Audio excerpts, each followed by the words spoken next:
Hello, welcome back to my podcast. Today I decided to invite our beloved Arjun. So he teach creative writing in our class and most of the writing stuff. So he is doing more than the job of the professor for us. He's also doing freelance as a casting director. He's still doing the acting coach and the vocal coach. And so the first thing first, I would like Ajahn to introduce himself about his briefly. Well, Thank you. hi everyone. Well, my name is Chalothon Janawong, or you can just call me Arm or Ajahn And I'll tell you a little bit about my background. Sure. Just a little bit. So, well, I've been teaching in performing arts fields for over 10 years, more than 10 years. And also along the way, I also work as a freelancer. I work as a casting director, a vocal coach, and the acting coach. And also I get to work with my family, and I'm the entrepreneur, and I'm the chairman of my own business. So it means that I run my own companies, and then it's just a family business. Yeah, so I kind of I do a lot of things. Ajahn seems like an all-in-one person. Only one person, yes, you can say that. Among those careers, what do you think would be your favorite, or the one that you are very good at, more than compared to other? Well, careers. compared to the others, well, I like all of it. I like all of the things I've done before, but I'm still doing it until nowadays. But I have to say that teaching is my forte. It's like I feel comfortable when I have all of my students around, when I'm in the room with all of my beloved students and everyone, including my colleagues in every other teachers in the room too. You know, we get to work together, and then we get to share our own experiences together. I always said it to all of my students in the class that let's just not say that I'm here to teach you, but I am here for you. I'm here to share my own experiences with you, and then also in the same time, you guys, I mean, in terms of the students, you guys can also share your experience, and then we get to, we both have the communication skills going on. We get our conversation going on and stuff, and it's going to be fun in the class when someone having a conversation to each other, not just only me standing in front of the room and trying to lecture you and stuff like that. So back to the question, I think teaching is my forte because I can share my own experience whenever I want, because all of the knowledge, all of the experience and stuff, it's all in my head. It's in here, in my head and my heart. Nobody can steal it. So that's the reason why I said that I feel comfortable doing it, because if you come up to me and ask me something about the field of performing arts or the vocals and stuff, I can give you the answer right away, because it's all in here. And you're like very passionate about it. And I'm so very passionate about it, and that's the reason why teaching is the first thing that came up to my mind when I get the question. Like the question is like, when did you discover that you're passionate and good at teaching other people? To be honest, I'm not sure when, but you like sharing. I like sharing things to other people. I mean, in terms of, since I was young, I always be the one who just sitting there, and then I was the one in the middle, and then I was surrounded by all of my friends and stuff, and then they come up to me and then ask me something. Oh, you're like a mentor. Ask me about their homeworks, ask me to sing for them, ask me about random things and stuff, and I kind of get used to it, because I get used to being surrounded by other people and then telling them a story. I think that was the beginning of a story, beginning of my story. And you don't even realize it. I don't even realize that. Okay, so then it somehow shaped who I am today. So I feel happy every single time that I get to talk to people. I feel like I belong. I belong to do such a things. You know, I belong to teach. I belong to talk. I belong to sharing things to other people. So it's like my nature. It's like it's in my nature. I was You're not even I forcing can it. say that I was born with it. Yeah, that's the answer. I think I was born with it, and I couldn't find a word to describe. You know, I couldn't find a word to describe like the certain answer for it, but I think it comes like naturally, Yeah. and I was like, I feel like I was born with it, and I just keep doing it until it until it becomes everything. It becomes everything.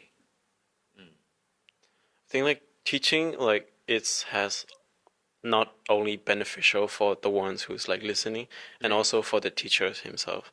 Right. Like I don't know, like sometimes I've been interested in photography and filmmaking since like 2017, 18. That's where I started shooting with my phone and before I buy a camera.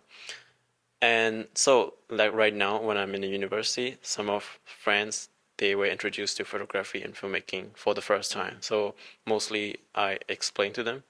So like when I'm explaining to them, so I have to explain them like a very like a little kid. So I have to be very simple as possible Right. for the everything equipment. So I was like, oh shit, like I didn't even know that I know those stuff.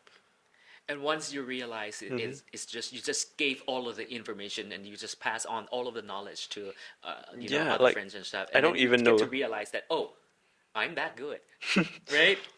So then like I don't even know that I have those kind of knowledge or step by steps. Right. So like I think it's kind of also improving yourself. The other thing is like, and also, how did you get into casting industry, or how did you even like get into it? It's been a long journey because I was graduated from Faculty of Political Science for my bachelor degree, and there's nothing related to performing arts at Yeah, all. those I have to political. say that it's quite funny, but You'll never know how you end up. you know I was the one who like study laws, study something about politics, economics, all kinds of those things that I've mentioned about. But it's it was great though. It was a great time. It was fun, but I don't feel like I don't feel like it was me at that time. I don't feel like I kind of discovered myself at that time, and I'm still, you know, having the void inside myself. I was looking for Like not something to satisfied with it. fulfill myself, and once I have one, you know, I have one senior. Um, she uh, she saw something in me, and then one day she came up to me and then she asked like, "Hey, do you wanna join us for the stage play? I have the role for you, blah blah blah and stuff like that." And I said yes, and that's that's the perfect decision that I have ever been made, Were you you know. scared? And I joined the team. I joined the crew, and then we did a stage play together. And then I got the role, blah blah blah. And then that's the first time where I feel like this is me and I belong here.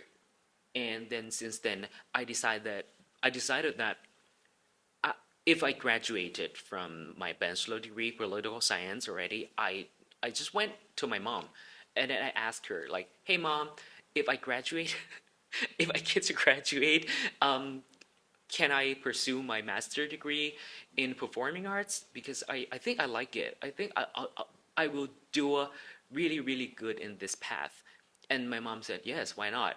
Just you know, she just doesn't care because as long as I'm still studying and stuff, she just let me choose my own path, choose my own ways, and then I decided to pursue my master degree in performing arts. That's where it all begins. I think like it's very. I'm still like very grateful to have supportive parents. Right.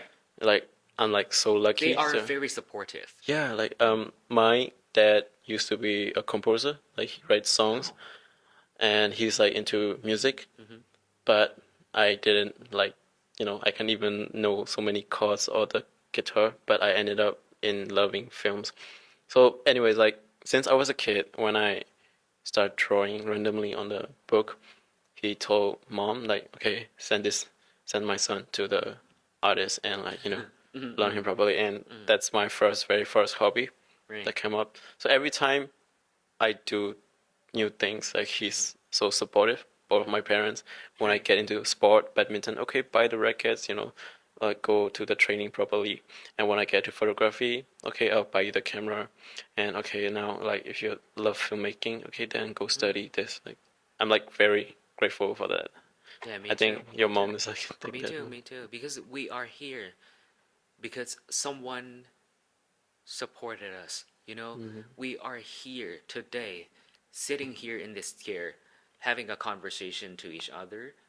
We are here because someone, you know, because of someone, not just only, you know, not just only us, but it's up to our parents, family, friends, whatever, whoever has, came into our lives and they gave us supports and stuff like that. That's one of the reason why we're all here.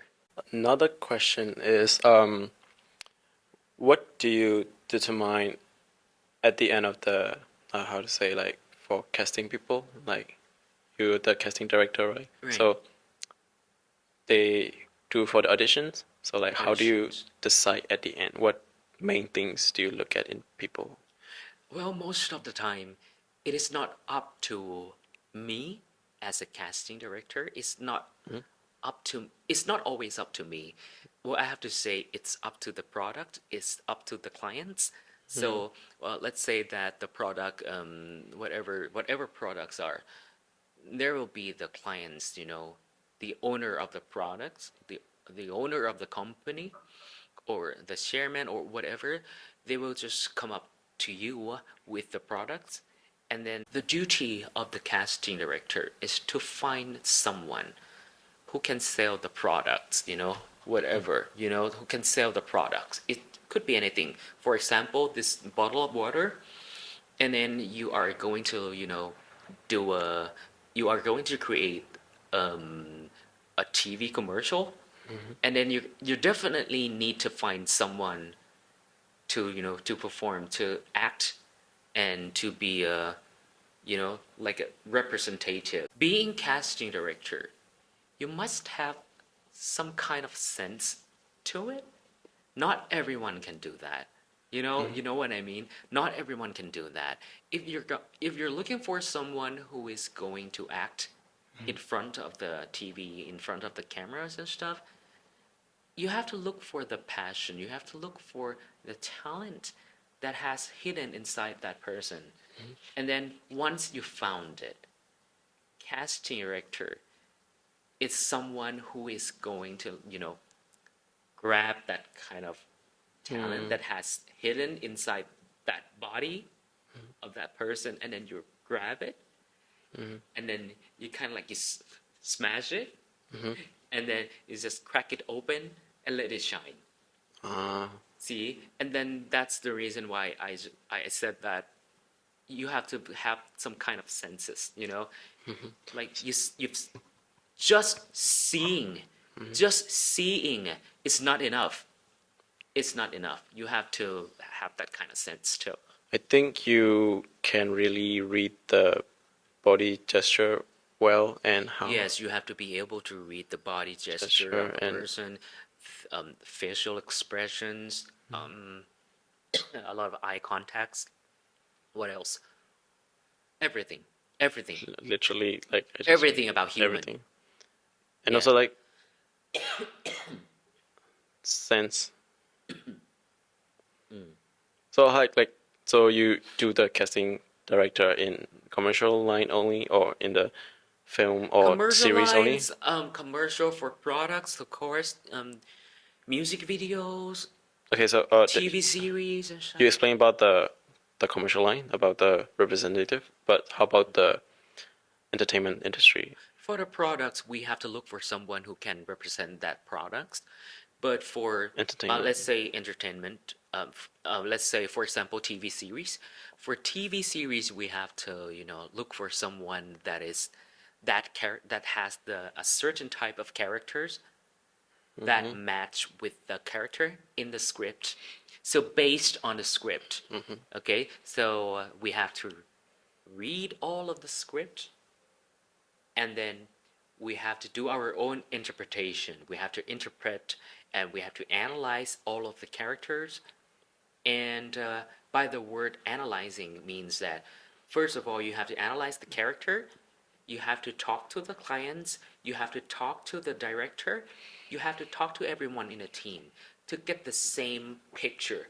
And once you've found your, like, the whole image together, once you've seen the whole image together with the teams, and then once you would know who is it, how does that person look like, or their behavior, The way they talk, the way they talk, their everything. looks, their appearance, their eye contact, their facial expression, even their how do the look of that person. You have to be delicate about everything, about everything.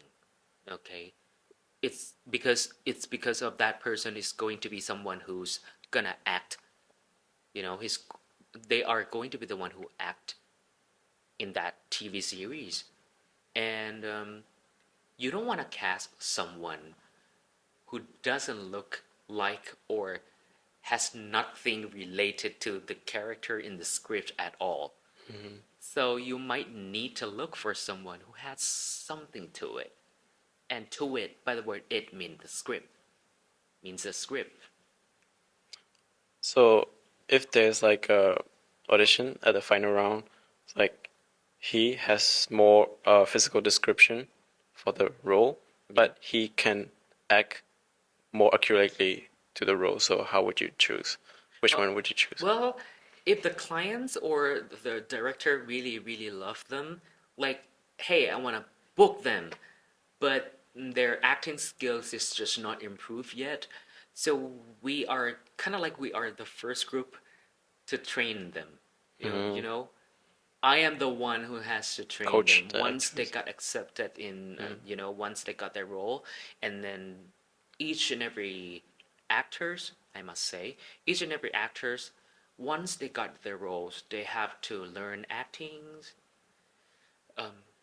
personality development, and so other things so on. So there are a lot of things they have to learn, other than acting skills, personality development, and speaking, public speaking skills, communication skills, and overall skills to be an actor. Dancing skill, singing, using your vocal properly, something like that. So if we analyze them, and if we think that this person still have to improve their acting skills and stuff like that, we have to spend our time. We have to spend our time with them, just trying to make him, or make he or she gets better by by train them, just to different person have different kinds of problems. I mean, Yeah.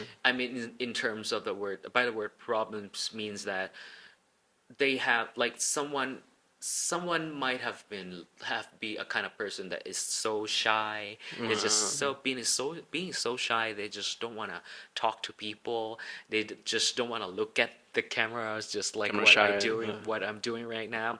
They're too shy to do it. But their parents, their talent is like matching with the perfect match with the script, with the role, with the character.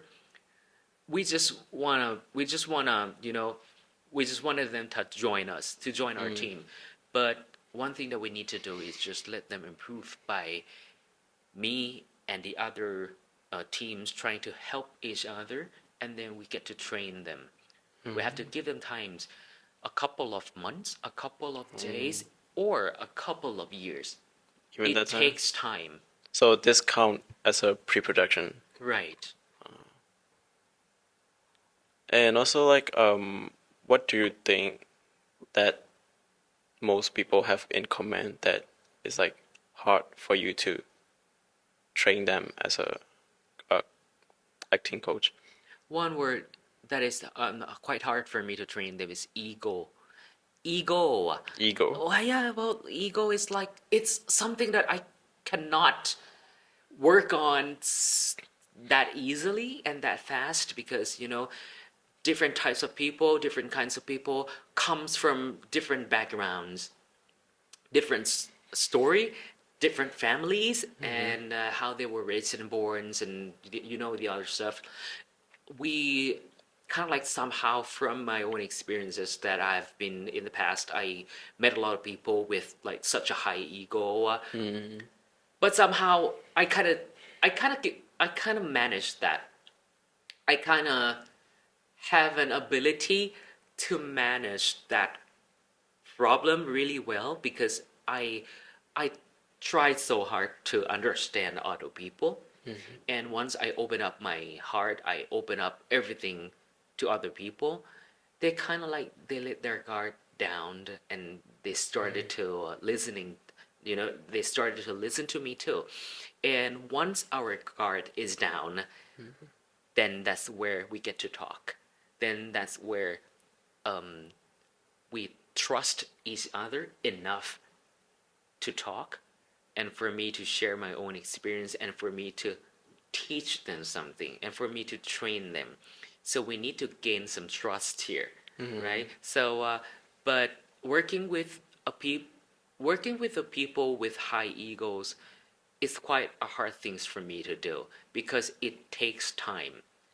It takes quite some times to let other people's guard down, let the guard down and stuff like that. So the reason why I said that is hard because they just needed time to adjust something, their mindset and everything.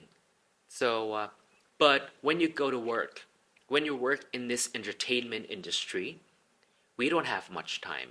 Yeah. We don't have that much time. Like for example, what for example, you and me are going to work together, and we have like a couple of weeks, and then we have to go for the shooting. The shooting is a wait. Let's say that is a film or whatever, the movies, whatever. We have like a couple of weeks that we have to get to know each other. We have to play the role together, especially when you got something that is intimate. The role with The chemistry intimacy, bonding. chemistry bonding with intimacies, and what else? Like something related to that kind of stuff. So you better get to know each other First. as fast as possible. And once, if that kind of person have like higher egos than the other person, like I'm better than you, I don't want to work with you, I'm better, blah blah blah blah, they're just not gonna let their guard down so easily. They're just trying to being apart, and then they just don't want to work together. And it's all my duty to okay, tone everything down, trying to combine everything together, trying to calm everything down, trying to work on different types of situations and trying to find the solution and solve the problem because we don't have that much times. And maybe if we cast two actors with different egos, with different backgrounds and stuff, I have to get it done in like within a month before the shooting. you know I have to make them be able to work together, be able to memorize all of the lines, memorize all of the dialogues, the script and everything, and including trying to understand the character, work on their vocal, work on their facial expression, actings, and everything. So I have to get it done under the time limitation. So that's the hardest part. Now I see those acting director like that careers like even harder now because like they have to filter out everything Everything. and like and also people have their different skill set. Like someone will be better in option A, someone will be better in this area and that area, and And then can we you can. imagine that we put all of them together? Can you Yeah, imagine like that? oh, I just like think about it. Then like you Right. you need to like think of every aspect and every area. That's a lot of work. Another question is can you talk about the proudest project you ever done in your life? Like whenever you talk to people, you still proud to show, oh, I did this, I did that. Well, actually, Achievement. I've been doing a lot, but one of the proudest moments of my life would be I get to work with CBS America, but I was working here in Phuket, Thailand. Back then, I was working as a personal assistant of Phil Kyogan. He's the MC. He's the host of The Amazing Race, the TV show, and the show won has won a Golden Globe Awards for several times, many times, and I've been working with him. No, not episode. Season 26, episode 3. They came here to compete. They came here in Thailand to compete, and they just came back from Japan. Oh. They just had a race in Japan, and once they finished the race in Japan, and then they moved here to Bangkok, and then we all flew to Phuket, and then we get to work there with, you know, it's been I get to work with such a big crews, you know. There were so many Is it the people on the biggest team, crew so that many you- people. Is the biggest crew that you ever worked with? One of the biggest crews that I have ever worked with. Yeah, and I really like the vibes and stuff. Talking about working in the past with the CBS team, with the Amazing Race team, it's been such a wonderful journey, and it makes me happy every time that I get to think about it, you know, yeah, I would say that that moment is one of the most if it's one of the proudest moments of my life. One of the achievement. Right. When was it? Like the time? Oh, it's like 10 years ago, something like like- that. It was long time ago, A decade. but I can still remember everything. Ah, yeah. I will link down that videos or that series in the description below. Okay. Is there any celebrity or idol that you want to work together with or make a collaboration? I wish.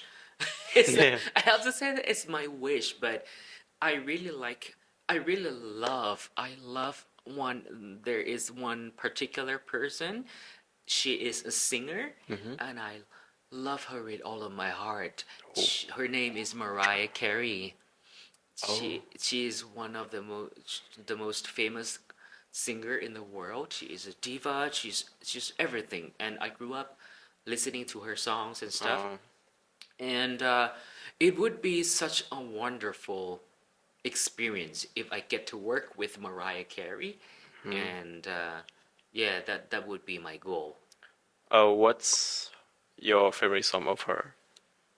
My favorite songs would be Hero, would be Against All Odds, would be Reflection, would be Never Too Far. Oh, there are so many songs that I really like her. Because it's been so many years since I was young. I always listened to her music until nowadays. It's like Every single day. old but gold. Yeah, old but gold. Old but Age gold. like wines. Yeah. The other thing would be do you have any advice who want to try out into like how to say they're scared to take a step into their passion job? So for those people, like, do you want any? Just do it because you got nothing to lose. I Like- mean it, and I mean it. Just do it. Just do it because you got nothing to lose. But if you don't get to try, you will definitely lose something. If you get to stay still, if you get to like, oh, am I gonna get this role, or am I gonna be able to do that? If you kind of like you just sitting there in the corner and keep on doubting yourself over and over and over and over, and you don't get to dare doing something outside, Your comfort out zone. there, out of your comfort zones and everything, you are going to be the one who has been locked up in the room, and you're not going anywhere. So just do it, and you don't have to wait for you to be ready. There there's not such a thing called ready. Being ready. So what does it mean being ready? I most of the time in the past that I've been through so many kinds of situation before, sometimes life is going to throw you something in life, and you have to cope with that situation. It is up to you, how you're gonna cope with that problems, find solutions and stuff like that. Sometimes you're not being ready, but you have to do it somehow. But you have to, solve the problem. Somehow you have to survive. Like now or never. Now or never, you have to survive. So if you are sitting there waiting to be ready, it's just not going to happen. Don't wait for you to be ready. You can be safe by being, you know, if you gather all of the information already, like what you should do, blah blah blah. I don't want to. I don't mean to tell you to be reckless, not just that, but you might have, you know, gain something, information, experience. You don't have to wait for it to be ready or to be enough, because you don't know when. Because you never know when. So if you have like the foundation or the basic for just a little bit of everything, then you just trying step by step, doing other things, doing new things in life, and it will somehow like take you along the way. It will take you take a step further, like along the way, and you will start growing. You will thrive, and you will start, you know, evolving yourself without knowing. Without knowing. And once you get to realize once you know it, before the times that you know it, you've grown up already. You've been successful already without knowing. Just try new things. Just keep on doing things. Just, don't have to wait. Don't wait. We don't have that much time in life. Just don't wait. Just go out there and do something.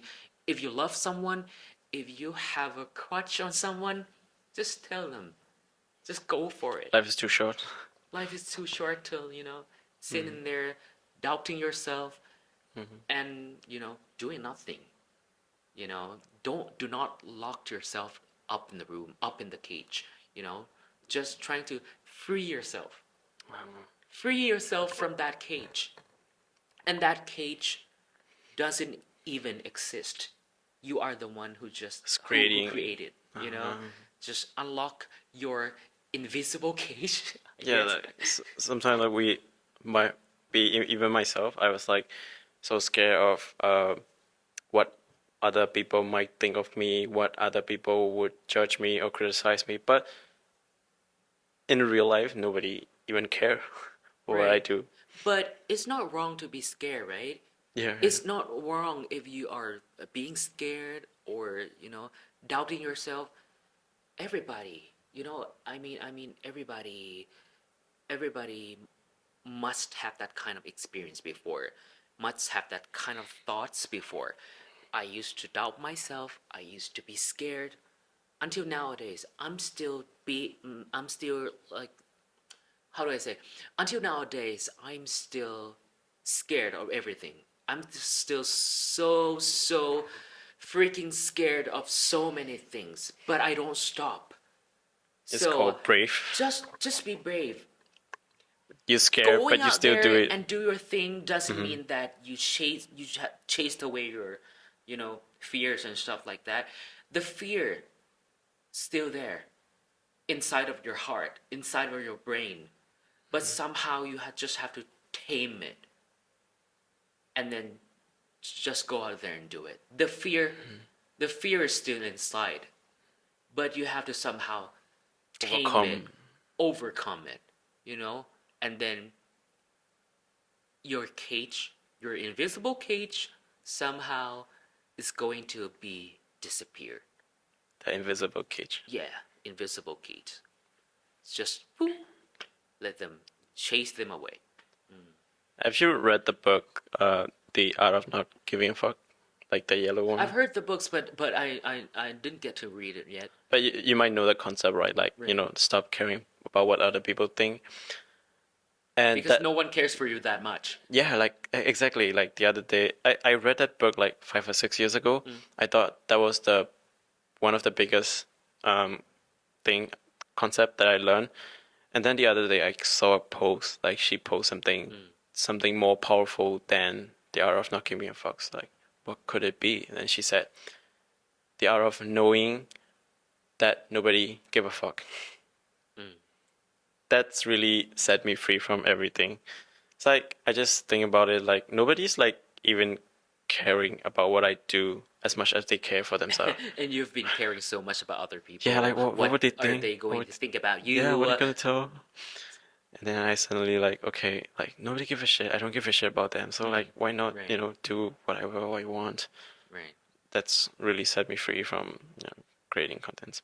It's been such a waste of time thinking about other people, how they're gonna judge, how they're gonna judge ourselves, how they're gonna look at ourselves, how they're gonna talk about, how they're gonna talk about us and stuff like that. Just don't, just don't careless about it, but just don't. How do I say in a polite way? I was gonna say Okay. just don't give a shit, but it's too. No, It's not just. It's not don't give a shit, but just not be careless. But you have to. You have to be kind to people. You have to care for people, but you have to choose who to who care. do you care for.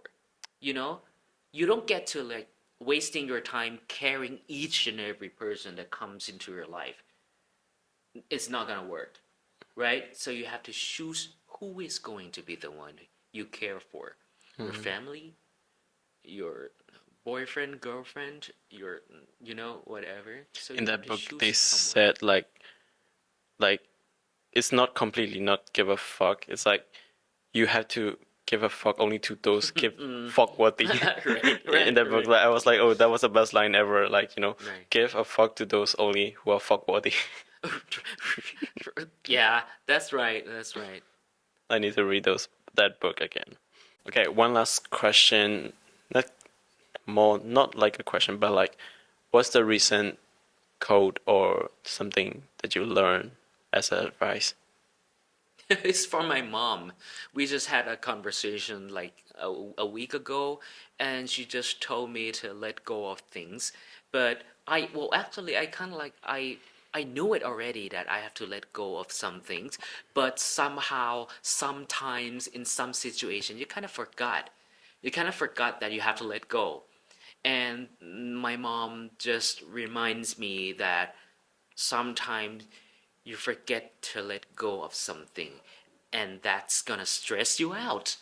So don't forget to let go of things, even the things that don't belong to you, even if a kind of a situation, a type of situation that you might think that, oh, this is sucks, and it makes me feel bad. That person or that situation makes me feel down, makes me feel very very bad, like I had a bad days and stuff like that. Like, but you just have to Let it go. take a little step back and now look back at it, and then sometimes you just have to let go and move on. Yeah. Things like it's like everybody have like something to let go, and I think we get hurt more than one time because like we More than always one go time. back and keep revisiting that thing or that dramatic event, Right.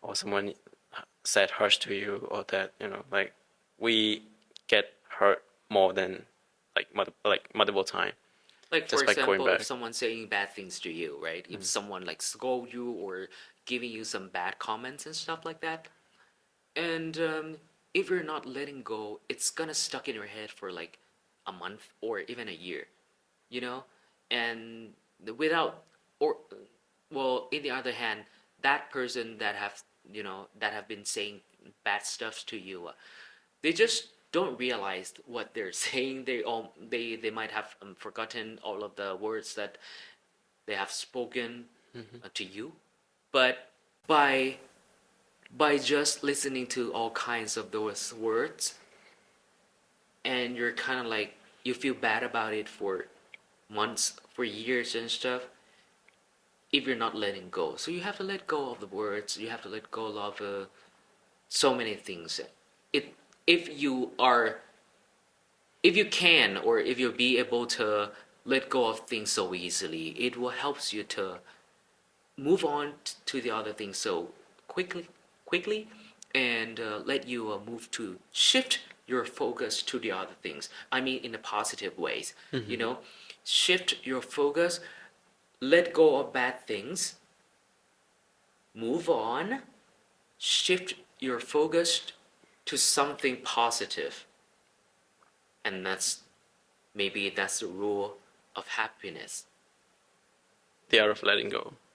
Right. So that's will be it for today, and I really appreciate it. I'm grateful that you come and talk about and share your experience with your career and your experiences. Thank you very much. You are so welcome. Thank you. Thank you. See you next time.